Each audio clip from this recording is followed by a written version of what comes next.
Salut! Dans cette vidéo, je vous fais un retour sur le salon du livre BD que j'ai fait à Cournon d'Auvergne. Alors pour ceux qui ne connaissent pas où ça se trouve Cournon, je vous mets une carte à l'écran. Donc c'est en Auvergne comme son nom l'indique et c'est connu pour ses volcans et aussi grâce à Vercingétorix. L'Auvergne doit son nom au peuple gaulois des Arvernes. C'est à Gergovie en fait que Vercingétorix a battu Jules César, et d'ailleurs pour la seule fois. Et moi qui suis fan de Vercingétorix, c'est toujours un plaisir d'aller dans cette région et de manger un reblochon sur le plateau de Gergovie. Ça, c'est mon kiff. Bref, allez, passons maintenant à ce salon. Le salon, il ouvre ses portes de 10h jusqu'à 18h. Moi, j'y vais pour dédicacer ma BD Neo Atomicus, le tome 1, et Street Poker. D'ailleurs, je fais une parenthèse concernant le tome 2 de Neo Atomicus. Il devrait sortir, si tout va bien, en 2022. Et je vous garantis, ça va être vraiment du lourd, ça va être un super album. Je vous tiendrai au courant lorsqu'il y aura les précommandes. Donc tenez-vous prêts, ça va pas tarder, mais ça va être vraiment du lourd. Je vais bientôt communiquer dessus de plus en plus et de plus en plus souvent. Donc je pars d'Annecy à 6h30 et j'arrive au salon vers 9h30, grosso modo. 30 minutes pour s'installer, c'est tranquille, c'est facile. Surtout que j'avais pas énormément moi d'albums, surtout mon dessinateur Eric qui avait beaucoup les albums chez lui. Ça fait du bien vraiment de revoir les copains. Ça m'aider, voilà. Moi de mon côté, c'est vrai que j'avais pas fait de salon depuis, depuis le début du Covid en fait, où tout avait été annulé. Et voilà, donc c'était vraiment très très bien d'être là. Le salon, il a commencé tranquille, il n'y avait pas grand monde honnêtement le samedi. Après c'est vrai que bon, il faisait super beau dehors, mais les samedis c'est souvent comme ça en salon, il y a très très peu de monde, sauf vraiment les aficionados. Alors franchement, moi j'y suis allé dans ce salon pour les organisateurs, qui sont toujours très très sympas avec nous. Je fais un coucou à Patricia et à Patrick, et à toute son équipe de bénévoles, ils sont vraiment petits soins avec nous. Et puis j'y suis allé également pour revoir les copains avec qui j'ai commencé les salons notamment, et du coup c'est vrai qu'on s'est très très bien marré.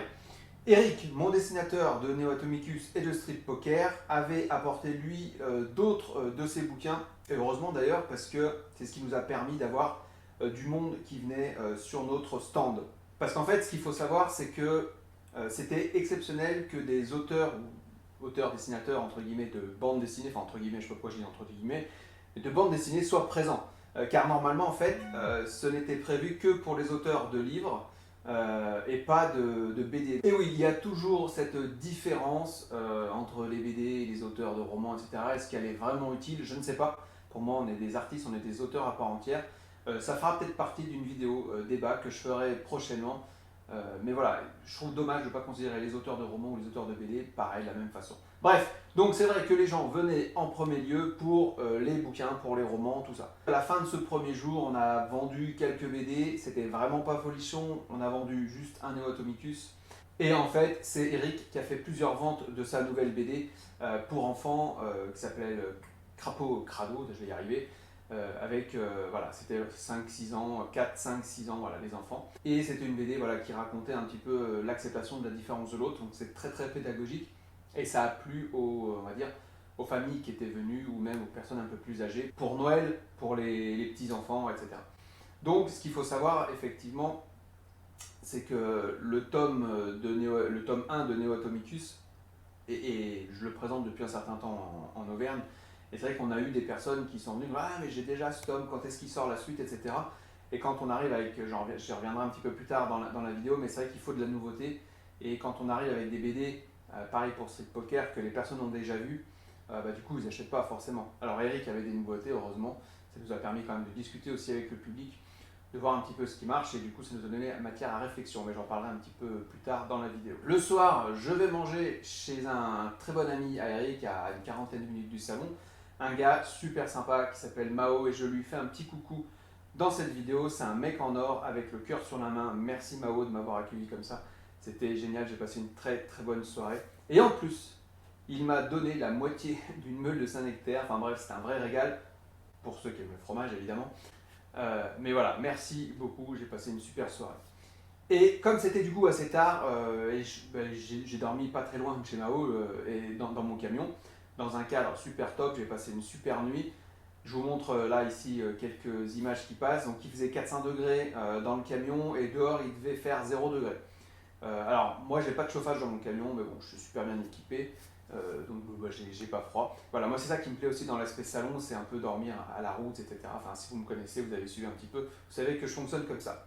Et le matin, réveil tranquille vers 8h, on a pris le petit déj, puis du coup après on est reparti au salon vers 9h pour être là-bas vers 10h moins quart. Et comme d'habitude, le dimanche, il y a un petit peu plus de monde. Eric, il a pas mal de dédicaces à faire. Voilà, on avait un stand qui était vraiment pas mal, mais on a prévu, comme je vous le disais, d'autres améliorations pour les prochains salons, car c'est vrai qu'il faut bien préparer un salon, il faut bien préparer sa présentation pour donner aux gens en fait de venir. Et on a quelques idées qui peuvent être pas mal, qui vont être peut-être innovantes. On a aussi des idées sur les thèmes qu'on peut faire voilà, on va vraiment travailler là-dessus pour 2022, donc d'autant plus que sortira le prochain tome de Neo Atomicus, donc on aura de la nouveauté. Et c'est quelque chose qu'il faut vraiment prendre en compte pour s'améliorer, même quand on fait nos premiers salons. Nous, c'est pas nos premiers salons, mais chaque année, on essaie de s'améliorer. Cette année, c'est un peu particulier. Moi, j'ai pas eu le temps de vraiment bien le préparer, c'est vrai. Eric non plus, il était très très occupé. Mais voilà, là, l'idée, c'était de se relancer, de revoir les copains, de retrouver un petit peu cette ambiance salon. J'espère que ça va continuer malgré tout ce qu'on entend sur le Covid. Voilà, j'espère vraiment que 2022, on pourra quand même refaire des salons, ce serait vraiment top. Donc on croise les doigts. Alors maintenant, si je devais faire le bilan de ce salon, on a vendu 19 bouquins en tout. Alors je dis on, mais en fait c'est surtout Eric qui a vendu le plus de bouquins. Si on parle juste de BD, on a vendu juste 2 Neo Atomicus. On aurait presque pu en vendre 2 de plus. Pareil pour le strip poker. Mais voilà, bon, ça s'est pas fait pour pas grand chose. C'est pas passé loin, mais voilà. Mais globalement, Eric, c'est vrai que c'est lui qui avait un petit peu plus de thèmes. Donc c'était beaucoup plus facile.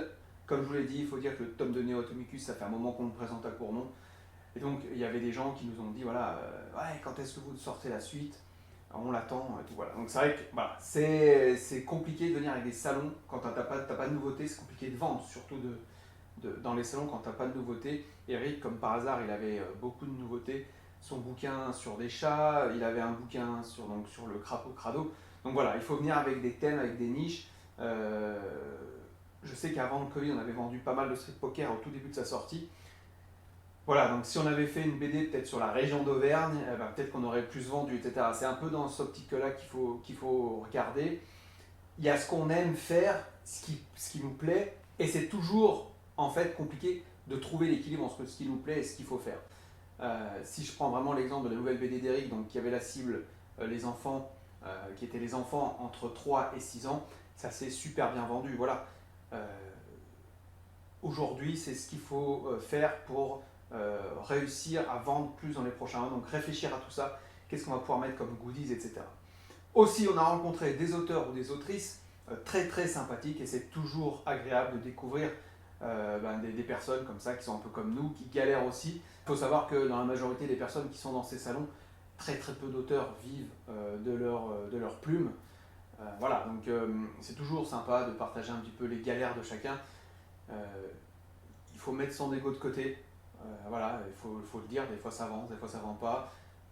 Des fois il y a des problèmes avec l'éditeur, des fois il y a des problèmes avec les stocks, des fois il y a des problèmes avec les clients, enfin avec les lecteurs, on ne trouve pas son public, on galère, voilà, on n'arrive pas à trouver, à faire décoller sa communauté, etc. J'en sais quelque chose que c'est pas quelque chose que j'anime énormément parce que pas vraiment par manque de temps et du coup ça fait pas partie de mes priorités. J'aimerais que ça devienne une de mes priorités et je vais essayer que pour 2022 ce soit le cas. Mais voilà, c'est pas facile. Souvent ils ont tous un boulot à côté, donc derrière ils rentrent du boulot, ils ont envie d'autre chose que de se réécrire ou passer son temps sur les réseaux pour développer.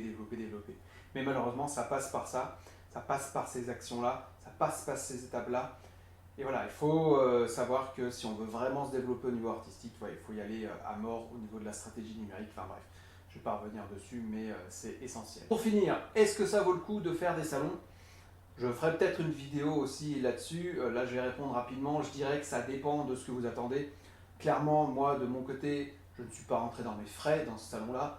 Même si j'ai dormi dans mon camion et même si j'ai mangé chez un copain et que les repas étaient pris en compte également le midi par le salon, si on compte l'essence, le péage, etc. Même si le salon me permet de déduire nos frais kilométriques, je ne rentre pas dans mes frais. Après, pour moi, c'est avant tout la rencontre avec le public, voir ce qui plaît, voir ce qui marche et ce qui marche un peu moins bien. On l'a pu le voir vraiment dans ce salon-là. Du coup, ça nous a donné d'autres idées. Prendre conseil auprès d'autres auteurs aussi sont des choses très importantes. Et c'est vrai que les salons permettent ça, ils permettent vraiment ce contact. Après, les salons comme les expos, ça permet aussi de montrer une certaine crédibilité, une certaine preuve sociale, ça permet de se faire connaître localement. Donc tout ça, ça permet d'alimenter vos réseaux et de montrer que voilà, vous êtes quand même sérieux, vous essayez d'y aller. Après, il y a aussi toute l'amitié avec les copains, et ça c'est génial de pouvoir se retrouver. Je sais qu'on s'est vraiment marré, c'est vraiment cool. Moi, ça m'a fait énormément plaisir en tout cas. Après, c'est vrai que moi, j'ai dans le salon, par exemple, j'ai des copains voilà, qui font plus de 30 salons par an et qui vivent de leur BD. Eric, par exemple, ça fait plus de 35 ans qu'il vit de son dessin. Donc voilà, il n'y a pas que... mais en termes de BD, c'est vrai que Eric, il vit de son dessin, par exemple, je le disais depuis 35 ans. Mais par contre, il ne fait pas que de la BD. C'est pas la BD qui le fait vivre. Ça va être tous ses dessins de presse, ça va être tous les contrats qu'il peut avoir aussi avec les dessins qu'il fait pour illustrer des livres d'école, etc. Dans toute l'Europe, hein, d'ailleurs. Donc voilà, il y a des auteurs comme ça. J'ai Amédée aussi également, qui fait plus de 30 salons par an, qui lui fait que ça, que de la BD. Donc voilà, on peut vivre, mais il faut être prêt à faire que ça. Ceux aujourd'hui qui font les deux, c'est pas facile de vivre que de ça. Mais la majorité de tous ces auteurs qui sont dans les salons, c'est vrai qu'il faut le dire, ne vivent pas forcément très bien de leur activité artistique. Alors moi, j'ai d'autres activités qui me permettent de vivre, et du coup, c'est vrai que la BD, c'est une passion avant tout. Pour le moment, je ne peux pas faire, moi, 30 salons par an. Alors, c'est pas que je peux pas, en fait, c'est que ce n'est pas ma priorité, comme je disais. Je pourrais le faire, mais ce n'est pas ma priorité. Donc voilà ce que j'avais à dire là-dessus. Et vous alors, est-ce que vous avez déjà fait des salons ou des expos? Qu'est-ce que vous en pensez? J'aimerais bien avoir vos retours là-dessus, donc n'hésitez pas dans les commentaires, qu'on puisse voir les expériences de chacun. Évidemment, en toute bienveillance, les commentaires, pas besoin d'insulter tout le monde, on s'en fout de ça, ok? Avant de terminer cette vidéo, je vous rappelle que vous pouvez retrouver toutes mes BD sur mon site aucoindelart.fr ou shop.aucoindelart.fr et aussi jusqu'à la fin du mois de novembre 2021. Alors je ne sais pas à quelle date vous allez regarder la vidéo, c'est pour ça que je donne justement une date de fin, donc novembre 2021. Il y a mon vide atelier où je propose moins 50% sur l'ensemble de mes tableaux. Profitez-en, c'est le moment d'aller faire des affaires. J'ai mis en place des bons cadeaux également pour offrir, parce que c'est pas facile de choisir un tableau pour un ami ou pour des proches. Donc comme ça, au moins, vous pouvez lui offrir un bon cadeau et il pourra les commander sur le site. Bref, allez faire un petit tour si vous en avez envie, bien sûr. Quant à moi, je m'appelle toujours Pascal Dumont. Je vous dis à très bientôt pour une prochaine vidéo. Ciao!